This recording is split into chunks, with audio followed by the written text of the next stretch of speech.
Okay guys, now let's talk here about the Omoplata Escape. And Andrew, you just had such a great comment here about the Omoplata. So what are your thoughts about the Omoplata? So for the older people? So for omoplatas, as we get older, we lose flexibility in our shoulders. Yep. And it's always great to get out of these submissions, obviously. But sometimes when you're an older jiu-jitsu practitioner, the best and safest way to get out of these things is with a quick tap.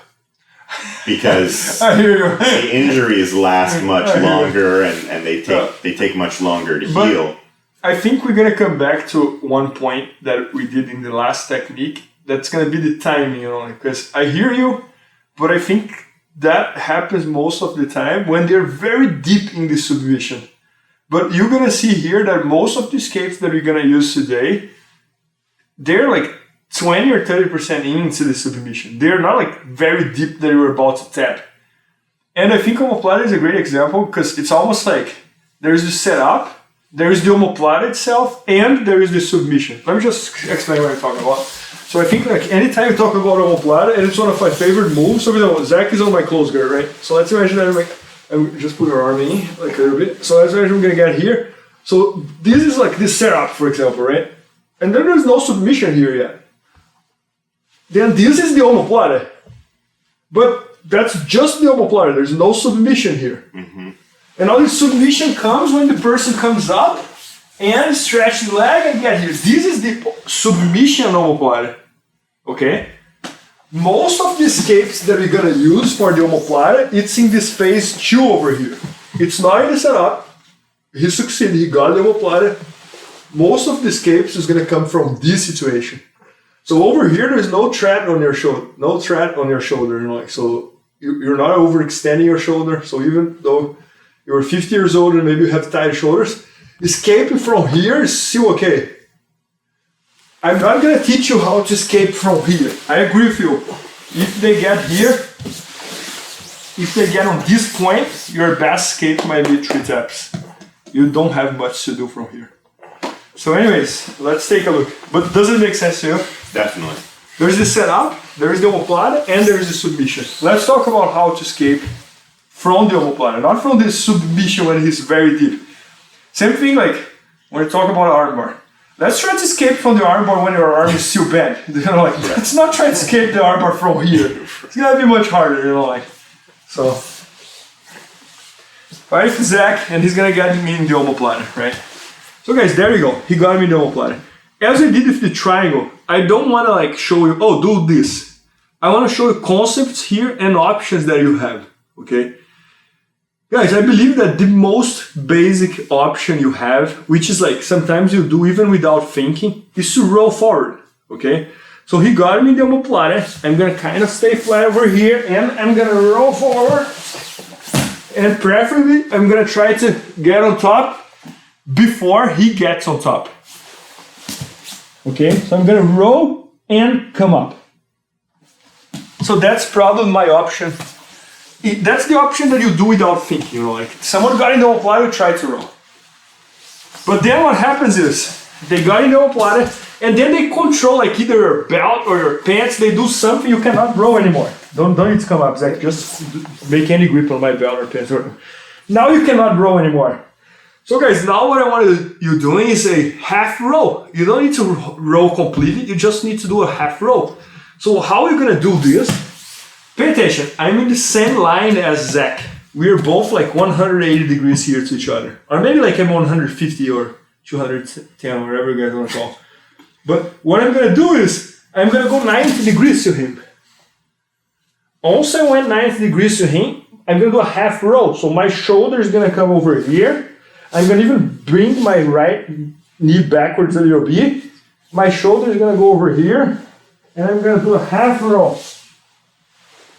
And I'm gonna get on top again. Okay? So let's back up a little bit. So Zach got me in the omoplata. Right? First option, I would roll forward.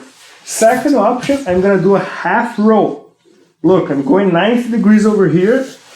And I'm doing a half row and getting on top. okay? So those are two very easy options. Now we're gonna get a little bit more complex, okay? Zach got me in the omoplata. No. Zach got me in the omoplata, but for some reason I didn't feel like I could row.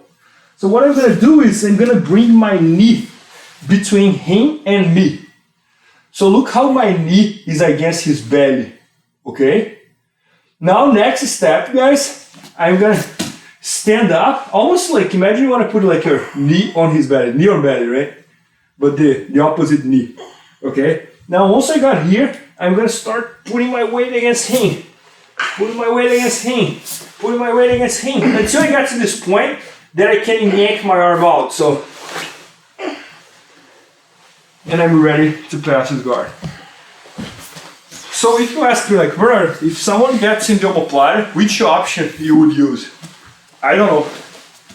It would depend on what's going on.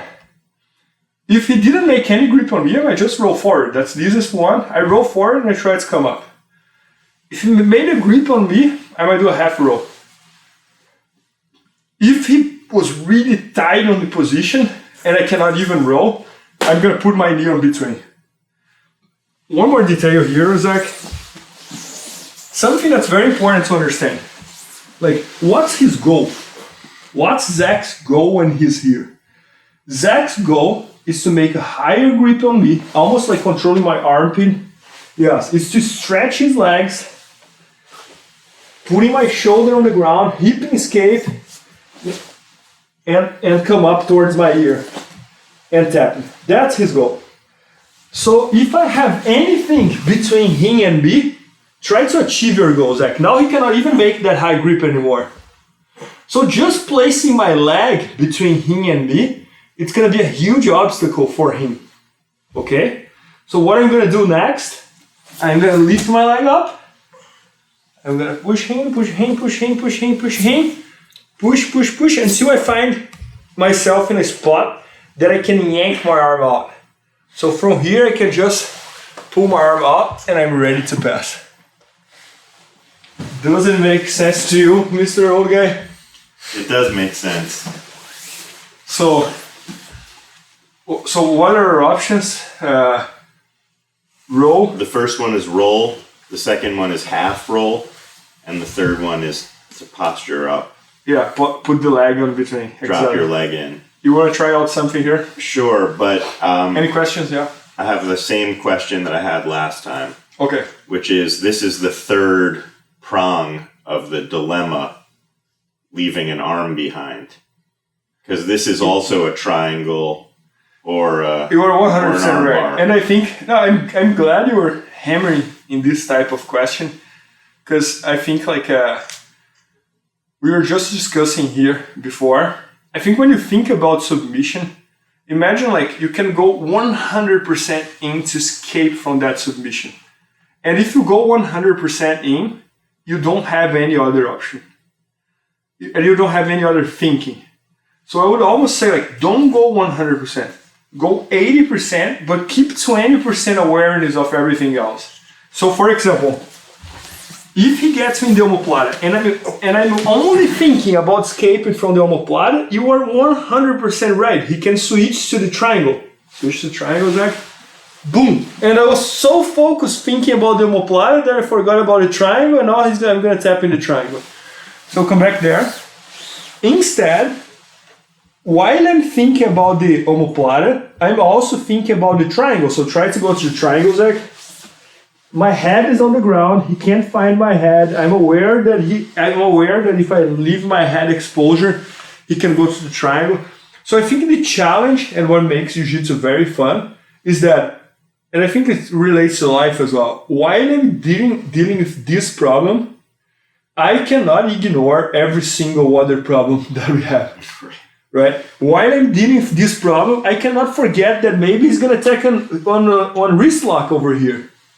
I cannot ignore that maybe he's gonna find a way to attack an armbar, or maybe go to the triangle, or maybe like grab my leg and go to a foot block or anything like that, you know, like, so I gotta be aware that the biggest problem I have, it is the omoplata. But there are many other problems that could be related to the omoplata that I'm not even thinking of, that I should at least be aware of them.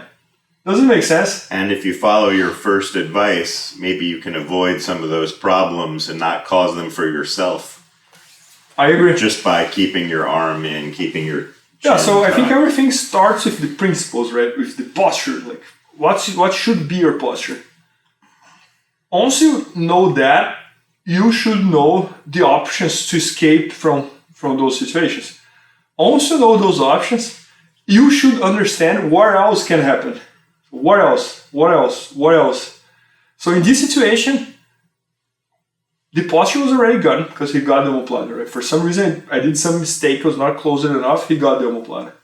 So then I was thinking about my options, but I cannot forget about all the other problems related to that. Right, So, and you have to come back and say, posture might still matter. It's not lost. I agree. Just because omoplata is, I agree. happening doesn't mean you can forget about posture and then start pushing and exposing everything else. I fully agree, 100%. Some of the problems we really make for ourselves. I agree. We learn this as old people. I agree. I agree. But anyways, so I think like the bottom line here of the triangles of the Omoplata Escapes is the three most basic options here I show you guys was like roll forward, half roll, posture up. And posture up using the knee on between.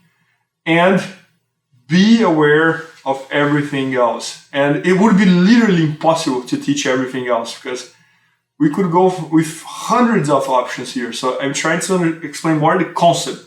So be aware that your legs could be exposure, your head could be exposure, your arm is exposure, your wrist is exposure. So while you are dealing with that big problem, you gotta be aware of all the other little problems that can become a bigger problem. Exactly. So I think that's the idea here. Completely. No, that was awesome. So let's move on to the next one.